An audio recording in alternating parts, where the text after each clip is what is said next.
కాకినాడ జిల్లాలోని sub plan ప్రాంతంలోని 12 పంచాయతీలు 59 గిరిజన గ్రామాలను కలిపి గిరిజన మండలం చేయాలని కోరుతూ పెద్దమల్లాపురం మండలం సాధన కమిటీ సభ్యులు డిమాండ్ చేశారు.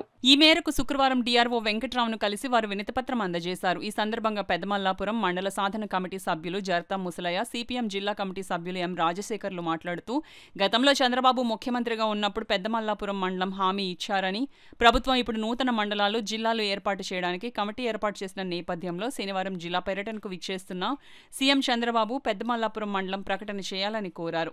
ఈ కార్యక్రమంలో నాయకులు జర్తా శ్రీను, నాగేశ్వరరావు, రమణ, లక్ష్మణ్, లోవరాజు తదితరులు పాల్గొన్నారు. పూర్వం నుంచి 1985 నుంచి పెద్దమల్లాపురం మండలం కావాలని అడుగుతా ఉన్నాం. మరి మధ్యలో ఈ మధ్య కాలంలో మనకి 2024 ఎలక్షన్ వచ్చినప్పుడు పవన్ కళ్యాణ్ గారు ఏలేశ్వరం వచ్చినప్పుడు పెద్దమల్లాపురం మండలం చేస్తానని, అలాగే గిరిజన సమస్యలన్నీ చేస్తామని చెప్పడం జరిగిందండి. అదేవిధంగా మరి మేము ఇవాళ పెద్దమల్లాపురం మండలం చేసినట్టయితే అక్కడ ఉన్నటువంటి 3 మండలాల్లో 59 గిరిజన గ్రామాలన్నీ కూడా అభివృద్ధి, సంక్షేమం, అలాగే ఉద్యోగ ఉపాధి అన్ని విధాలు కూడా మాకు మెరుగుపడుతుందని మేము ఈరోజు కలెక్టర్ గారి దగ్గరకు వచ్చి మెమోరాండం ఇవ్వడం జరిగింది. 59 గిరిజన గ్రామాలు, 12 పంచాయతీలు ఉన్నటువంటి గిరిజన ప్రజానీకం ఎప్పటి నుంచో కోరుతా ఉన్నారు. గతంలో చంద్రబాబు నాయుడు గారు ముఖ్యమంత్రిగా ఉన్నప్పుడు హామీ ఇచ్చారు పెద్దమల్లాపురం గిరిజన మండలం చేస్తామని. కానీ మధ్యలో రౌతులపూడి మండలం చేశారు.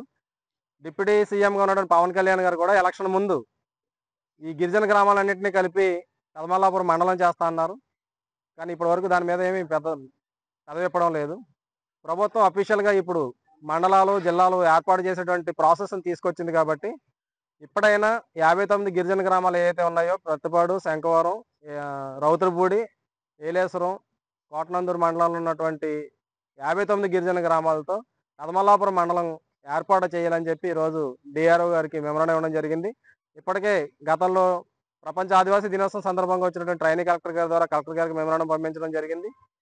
మినీ ఐటీడీఏ గతంలో శంఖవరం కేంద్రంలో ఉండేది. గిరిజన గ్రామాల అభివృద్ధి కార్యక్రమాలకి ఐటీడీఏ అనేక రకాలైనటువంటి పథకాలని వర్తింపజేసేది. కానీ ఈ కాలంలో మినీ ఐటీడీఏ తీసేయడం వల్ల గిరిజనులు అయితే ఉన్నారు కానీ వాళ్ళకి ఏ రకమైన అభివృద్ధి కార్యక్రమాలు జరగడం లేదు. అందుకని ఐటీడీఏ కార్యక్రమాలు జరగాలన్నా, విద్యా ఉపాధి అవకాశాలు రావాలన్నా, వాళ్ళకి సదుపాయాలు రావాలన్నా, ఉపాధి అవకాశాలకి కానీ ఇతర సంక్షేమ పథకాలు అమలు కావాలన్నా ఐటీడీఏ అక్కడ ఏర్పాటు చేయాల్సినటువంటి అవసరం ఉంది.